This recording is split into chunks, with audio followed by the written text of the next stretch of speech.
Everyone, सरल academy में आपका स्वागत है। उम्मीद करती हूँ बेटा आप सब बढ़िया है। और लास्ट लेक्चर आप लोग देख के आए हैं जहां मैंने आपको फिजिक्स में क्या पढ़ाया था, विद्युत द्विध्रुव की अक्षीय स्थिति में स्थित किसी बिंदु पर विद्युत क्षेत्र की तीव्रता का सूत्र। आई होप आपने वो लेक्चर पूरा देखा है, क्योंकि उसको समझने के बाद आपको थोड़ा सा समझ में आया होगा कि नहीं अब बड़े डेरिवेशंस चालू हो गए हैं। ठीक है, जो हमारा फर्स्ट चैप्टर चल रहा है स्थिर वैद्युत के अंतर्गत आवेश और विद्युत क्षेत्र, आज उसके अंतर्गत हम बहुत ही इंपॉर्टेंट क्वेश्चन कवर करने वाले हैं जिसका नाम है विद्युत द्विध्रुव की निरक्षीय स्थिति में स्थित किसी बिंदु पर विद्युत क्षेत्र की तीव्रता का सूत्र।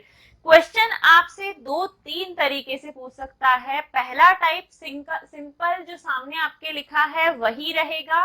क्या है बेटा, विद्युत द्विध्रुव की निरक्षीय स्थिति में किसी बिंदु पर विद्युत क्षेत्र की तीव्रता का सूत्र ज्ञात कीजिए। अथवा आपसे पूछ सकता है कि किसी द्विध्रुव से समान दूरी पर स्थित किसी बिंदु पर विद्युत क्षेत्र की तीव्रता का सूत्र ज्ञात कीजिए।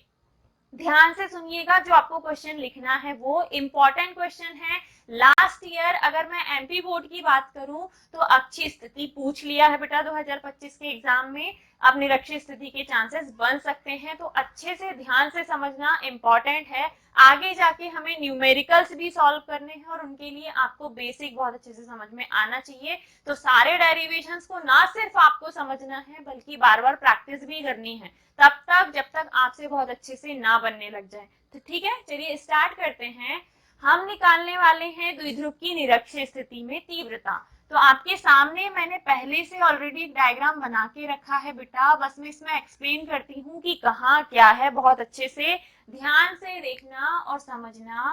यहाँ पे जो ब्लू कलर की लाइन से मैंने बनाया है बेटा, ये है ए बी, एक विद्युत द्विध्रुव। द्विध्रुव तब बनता है जब इसके पास आवेश हो। तो मान लीजिए बिंदु ए पर -q आवेश है और बिंदु बी पर +q आवेश है।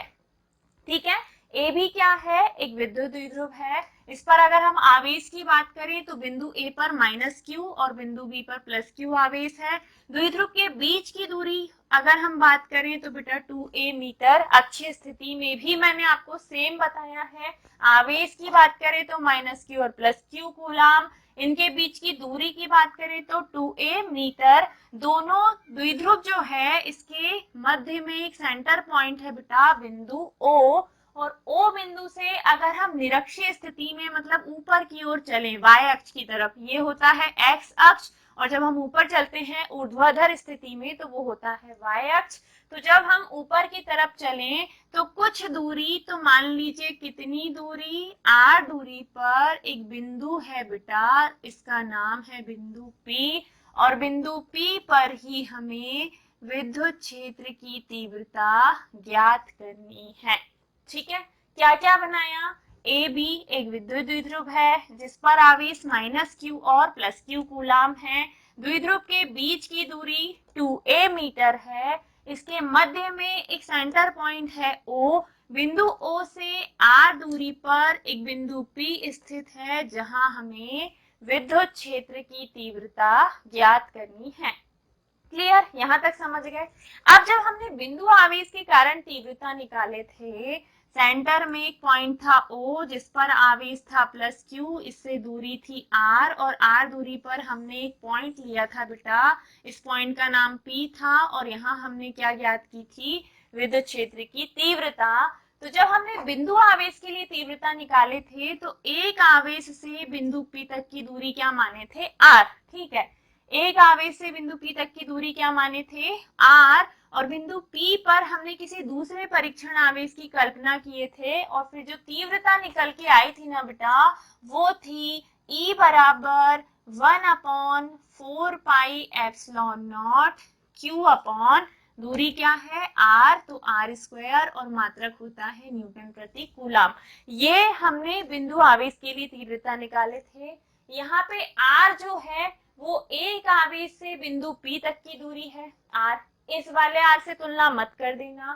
फिर एक आवेश से बिंदु P तक की दूरी r है, तो यहाँ r की जगह पे आपको आवेश से बिंदु P तक की दूरी लेनी है।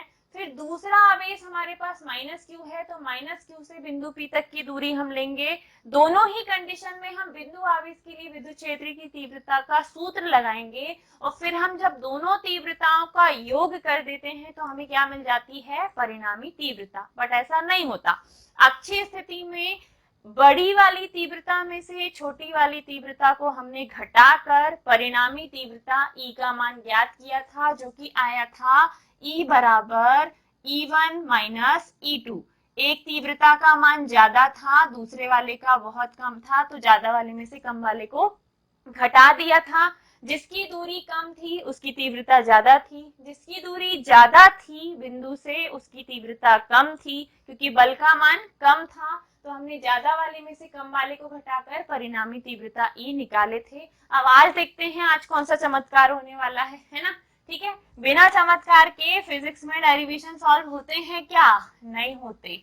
चलो अब थ्योरी जो इस चित्र को देखकर आपको लिखनी है। पहली बात, अभी ये कंप्लीट डायग्राम नहीं बना है, अभी इसमें बहुत कुछ लिखना बाकी है बेटा, तो पूरा थोड़ा सा यहाँ पे स्पेस छोड़ना फिर बनाना। अगर मेरे साथ साथ कर रहे हो आप, मेरे साथ साथ नोट्स बना रहे हो तो, अदरवाइज बाद में करोगे तो कोई दिक्कत नहीं, बाद में तो मैं इस डायग्राम को कंप्लीट कर दूंगी।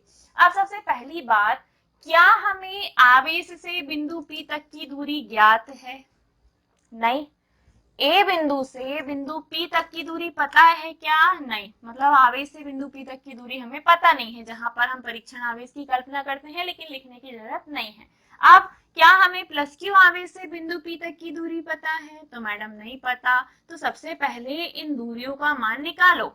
सबसे पहले क्या करो, A से लेके P तक का मान निकालो और B से लेके P तक का मान निकालो। तो मुझे एक बात बताओ कि क्या क्या हमें पता है। तो बेटा देखिए, ए बी की दूरी है 2a, लेकिन A से O तक सिर्फ A होता है और O से B तक सिर्फ A होता है, और A और A मिलकर कितना हो जाता है, 2a।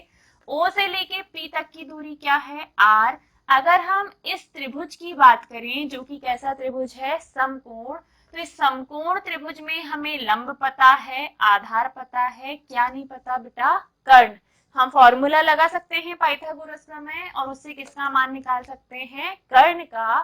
ठीक वैसे ही इस तरफ चलो, BOP एक समकोण त्रिभुज दिख रहा है हमें, इस त्रिभुज में भी लंब पता है, आधार पता है, क्या नहीं पता बेटा, कर्ण। तो मतलब कर्ण का मान यहाँ पे भी हमें ज्ञात करना है। चूंकि समकोण त्रिभुज AOP व BOP त्रिभुज BOP में क्या है बेटा, समरूपता। क्या है दोनों त्रिभुजों में, समरूपता। अगर दोनों त्रिभुजों में समरूपता है तो फॉर्मूला जो है, कर्ण का वर्ग यानी कि AP का वर्ग, लंब का वर्ग यानी कि R का वर्ग, आधार का वर्ग मतलब कि A का वर्ग।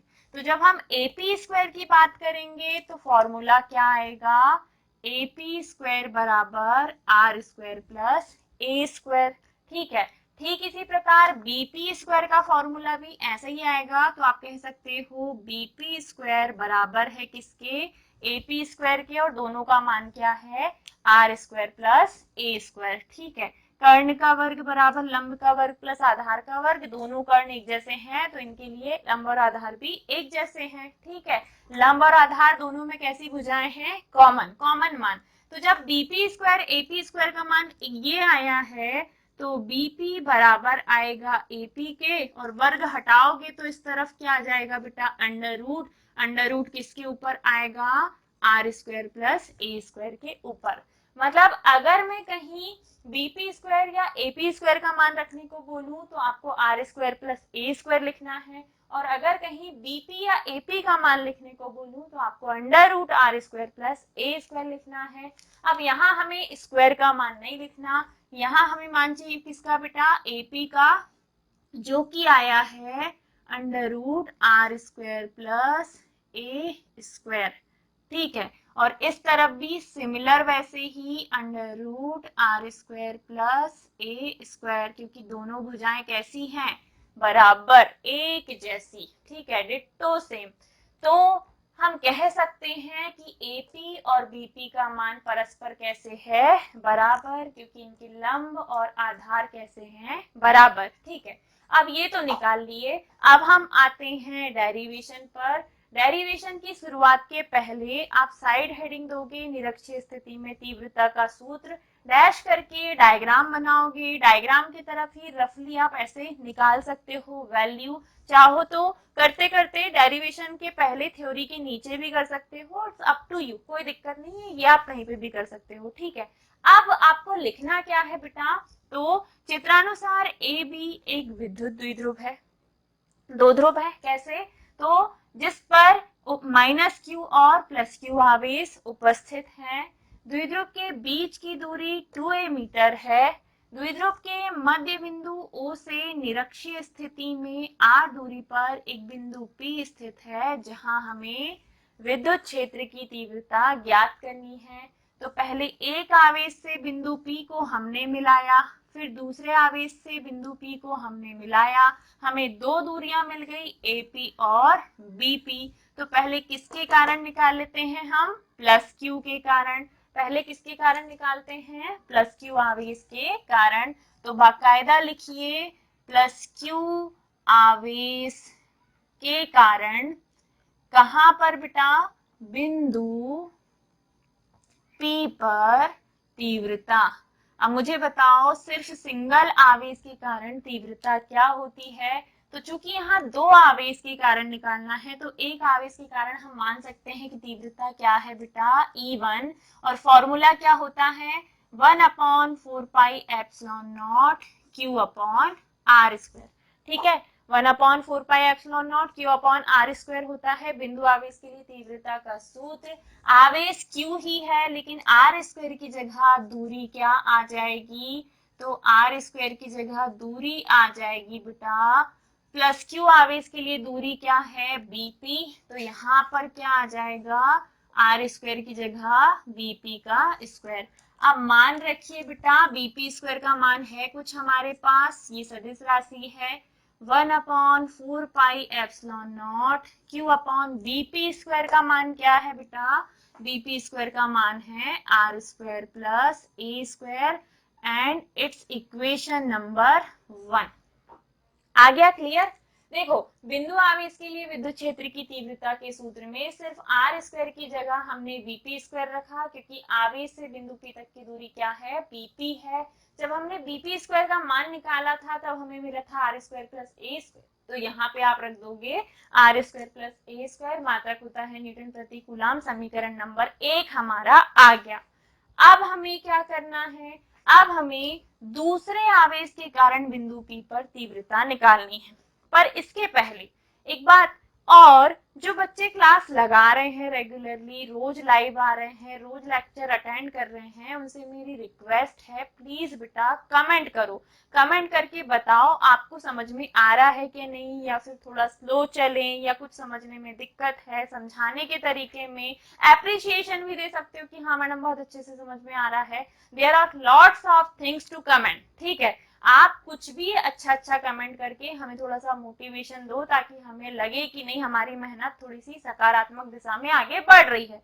अगर कमेंट नहीं करते हो ना, तो मोटिवेशन धीरे धीरे करके गिरने लग जाता है, लाइक्स नहीं आते हैं, व्यूज नहीं आते हैं, तो फिर क्लास कंटिन्यू करने का मन नहीं करता है ना।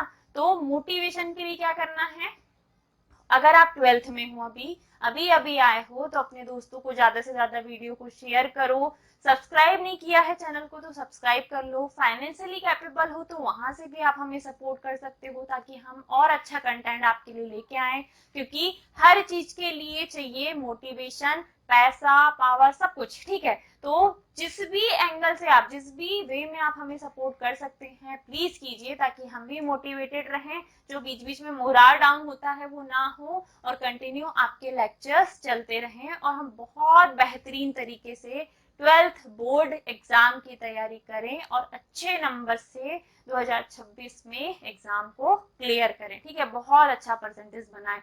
तो क्या करना है, कमेंट करो, फटाफट बताओ यहाँ तक क्लियर हुआ कि नहीं, क्योंकि ये इस चैप्टर का सबसे डिफिकल्ट क्वेश्चन है, सबसे खतरनाक। इसके बाद सब कुछ बनेगा, सब कुछ बहुत आसान है। चलिए अब बढ़ते हैं आगे। हमने एक आवेश के कारण बिंदु P पर तीव्रता निकाल लिए।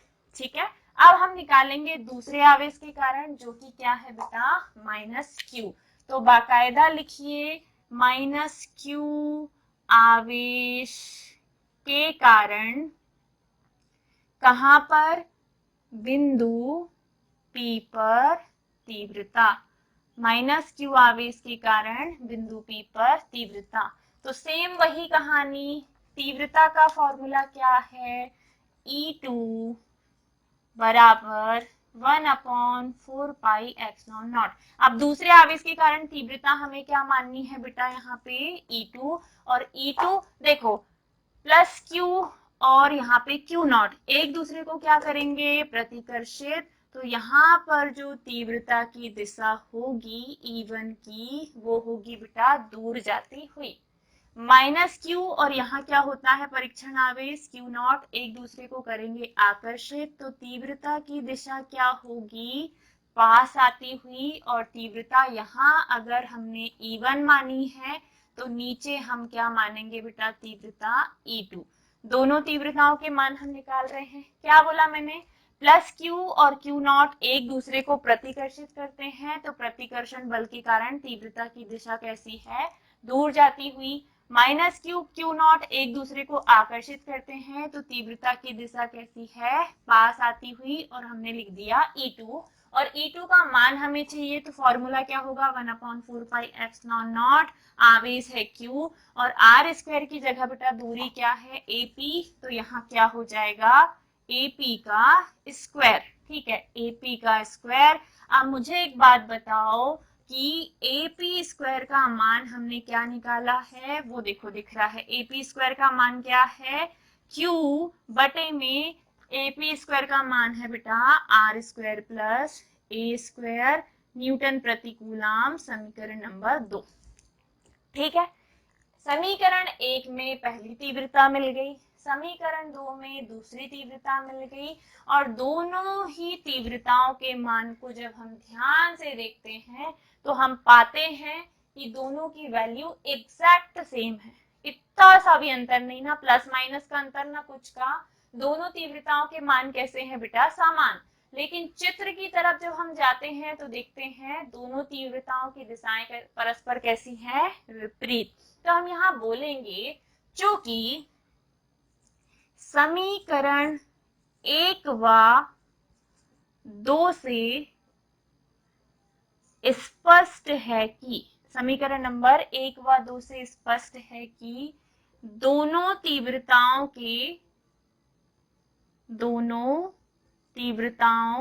के परिमाण, इनकी वैल्यू, ठीक है, परिमाण समान है। दोनों तीव्रताओं के परिमाण समान है, किंतु इनकी दिशाएं परस्पर कैसी हैं बेटा, विपरीत हैं। समीकरण 1 और 2 से स्पष्ट है कि दोनों तीव्रताओं के परिमाण समान हैं, किंतु इनकी दिशाएं परस्पर विपरीत हैं। अतः तीव्रताओं को, अब मान तो चाहिए, कैसे से भी निकालो, तो तीव्रताओं को इनके लंबवत घटकों में वियोजित करते हैं, लंबवत घटकों में वियोजित करते हैं। अब लंबवत घटक कौन कौन से होंगे, तो ध्यान से देखिएगा। अब यहाँ पे मैं आपको लंबवत घटक बता देती हूँ।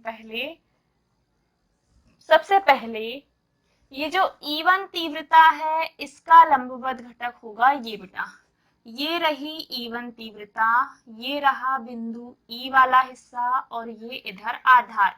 ये अगर E1 तीव्रता वाली लाइन बीच की है ना, ये है E1, तो ई वाली लाइन को सीधा मानो, ये है लंब और ये है आधार, इसको हम बोलते हैं बेटा लंबवत घटकों में वियोजित करना।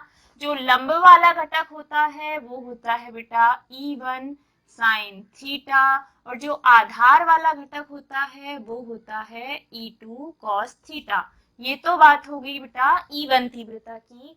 E1 को हमने दो लंबवत घटकों में तोड़ा, पहला मान यही लिख दो, क्या है बेटा E1 साइन थीटा, और दूसरी वैल्यू हमें इधर मिली है जो कि क्या मिली है E2 कॉस थीटा इधर, ठीक है, सॉरी E1 कॉस थीटा।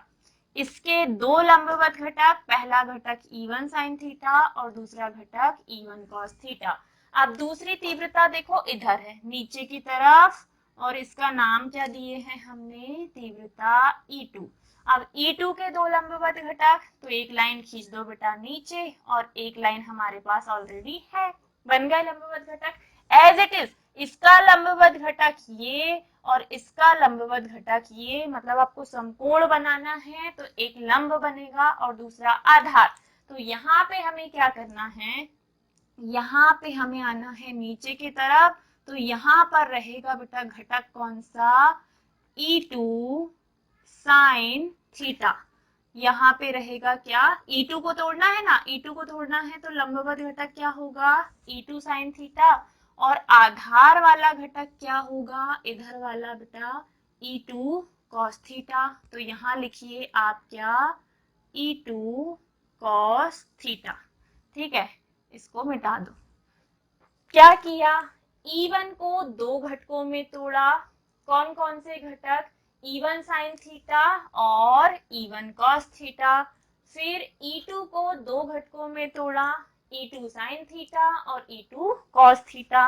अब वापस से एक इंटरेस्टिंग बात देखो, वो क्या है, तो E1 साइन थीटा और E2 साइन थीटा की दिशाएं कैसी है बेटा, परस्पर विपरीत, उत्तर और दक्षिण।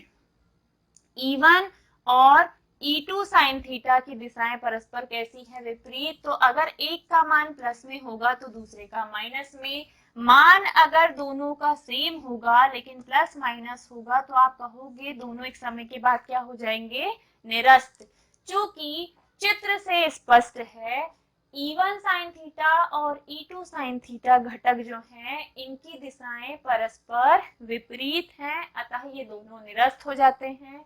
जबकि E1 cos थीटा और E2 cos थीटा बेटा एक ही डायरेक्शन में जा रहे हैं, एक सीधी रेखा में, एक सीध में, तो एक कंडीशन पे ना ये आगे जाकर दोनों जुड़ जाएंगे।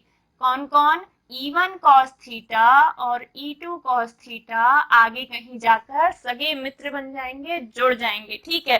तो जब दोनों जुड़ जाएंगे तब हमें क्या मिलेगी बेटा, परिणामी तीव्रता E मिल जाएगी, ठीक है। जब दोनों जुड़ जाएंगे तब हमें परिणामी तीव्रता E मिल जाएगी। तो वियोजित करते हैं कि बाद की आपकी लाइन रहेगी कि घटक E1 साइन थीटा और E2 साइन थीटा विपरीत दिशा में होने के कारण निरस्त हो जाते हैं, और घटक E1 cos थीटा और E2 cos थीटा एक दिशीय होने के कारण आपस में जुड़ जाते हैं।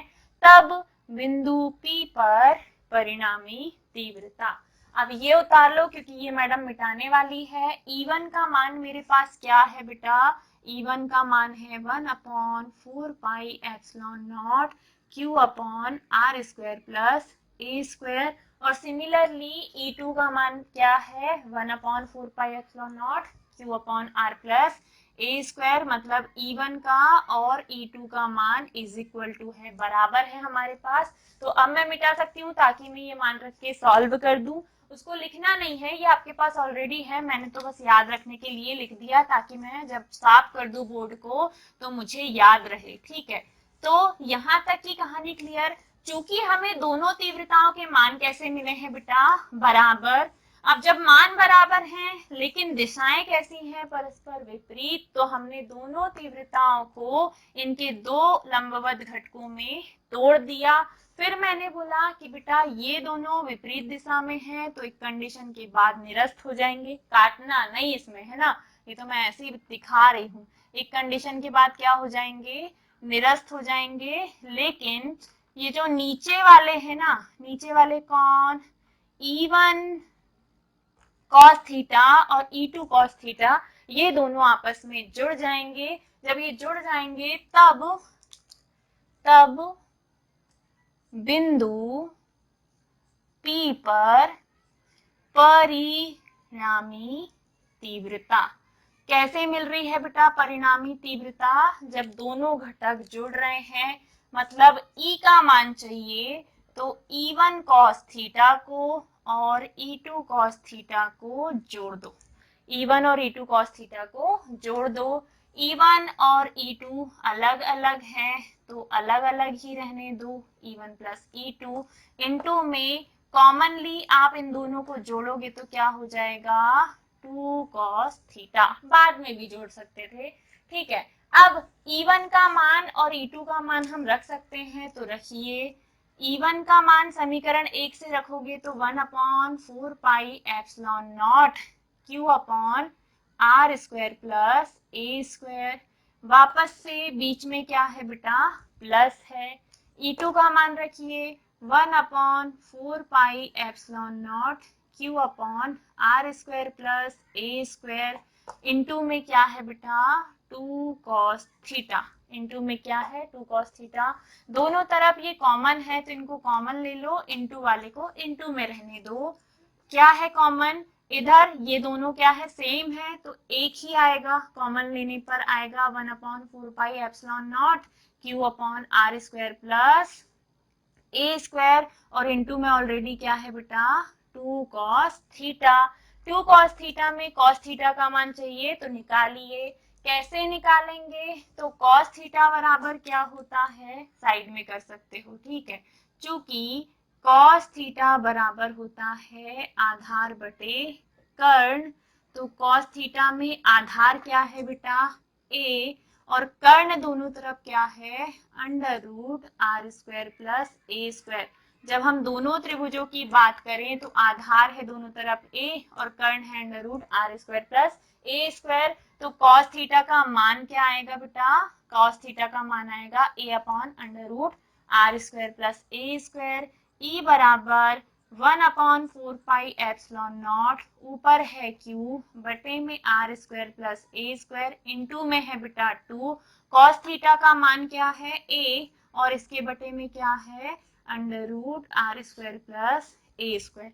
अब सॉल्व करो, ये दोनों अगर साथ में हैं, ऊपर लिखो ना ऐसे अच्छे से, 2A बटे में क्या आएगा, under root R square plus A square.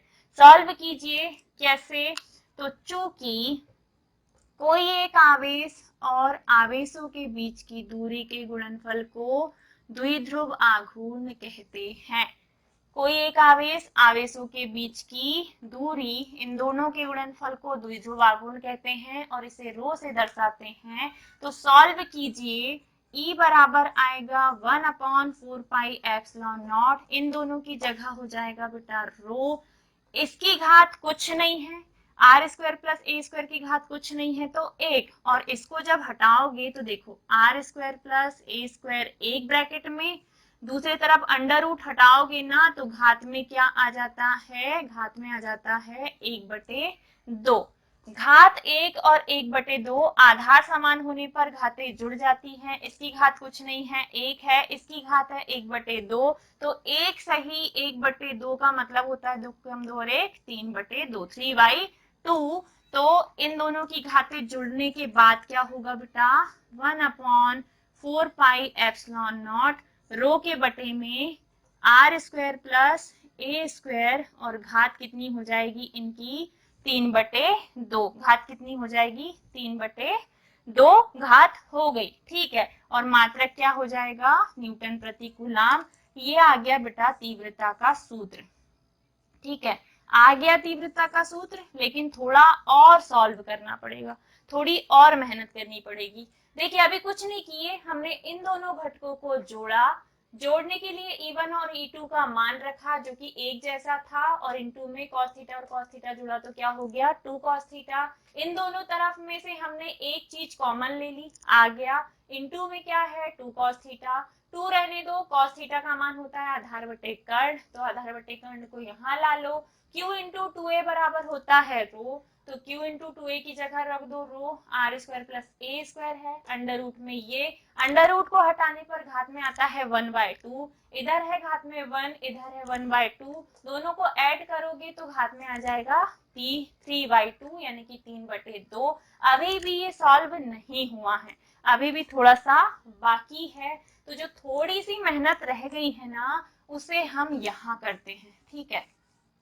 थोड़ी सी मेहनत जो बाकी है इसको मैं मिटा दे रही हूँ, इसको हम यहाँ सॉल्व करते हैं ताकि आपका पूरा क्वेश्चन ही कंप्लीट हो जाए। तो देखो इसके आगे क्या आएगा बेटा, अब इसके आगे आपको बोलना है यदि इन दोनों में ये कम हो और ये ज्यादा हो, चित्र में दिख भी रहा आर का मान कैसा है ज्यादा, ए का मान कैसा है कम। यदि आर बहुत बड़ा हो ए से तब आर स्क्वायर भी बड़ा होगा किससे बेटा, ए स्क्वायर से, तो ए स्क्वायर की उपेक्षा करने पर, उपेक्षा करने का मतलब क्या होता है, उसकी वैल्यू को हटा देना, उसका मान नगण्य कर देना। तो इसी समीकरण में ए स्क्वायर की कर दीजिए उपेक्षा, 4 पाई एप्सिलॉन नॉट रो के बटे में आर स्क्वायर, ए स्क्वायर की जा रही है उपेक्षा, उसका मान हटा दो तो आर स्क्वायर बस बचेगा, और इसकी घात कितनी बचेगी 3/2, 3/2 में 2 से 2 हो जाएगा कैंसिल, तो E इज इक्वल टू आ जाएगा क्या बेटा 1/4 पाई एप्सिलॉन नॉट, ऊपर है रो मत है ना, इतना भी बड़ा नहीं है, ऊपर है रो और बटे में क्या है आर क्यूब। ये जो आया है ना 1/4 pi epsilon naught rho upon R cube, और मात्रक होता है न्यूटन प्रति कूलाम। यही निरक्षीय स्थिति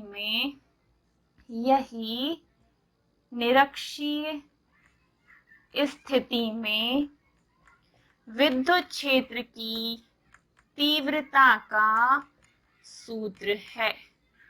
कैसे आया, तो इस समीकरण में r को बड़ा a को छोटा मानो, चित्र में दिख भी रहा है r इतना बड़ा a इतना छोटा, तो r स्क्वायर भी बड़ा होगा a स्क्वायर से, a स्क्वायर की कर दिए हमने उपेक्षा, इसका मान हटा दिए तो सिर्फ बचा राजा r स्क्वायर, घात में है बेटा 3/2, 2 से 2 गया, बचा कितना r की घात 3, और मात्रक होता है न्यूटन प्रति कूलाम। ये जो निकल के आया है यही है निरक्षीय स्थिति में विद्युत क्षेत्र की तीव्रता का सूत्र। मैडम के हाथ में हो गया दर्द, पता नहीं तुम्हारे हाथ में हुआ या नहीं।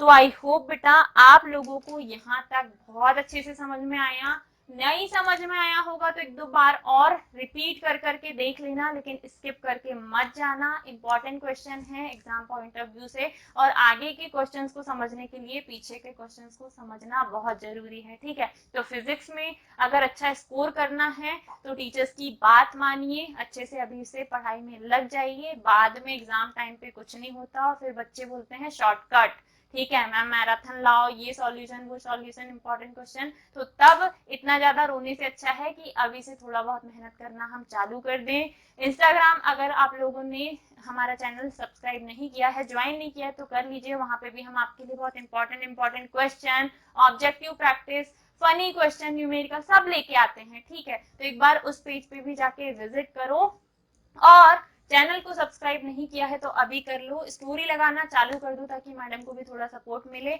मिलते हैं अगले वीडियो में बेटा, अगला लेक्चर और भी ज्यादा धांसू लेके आएंगे हम, इम्पोर्टेंट है वो भी देखना है, ठीक है। तो ख्याल रखिए अपना, bye bye, take care, Radhe Radhe.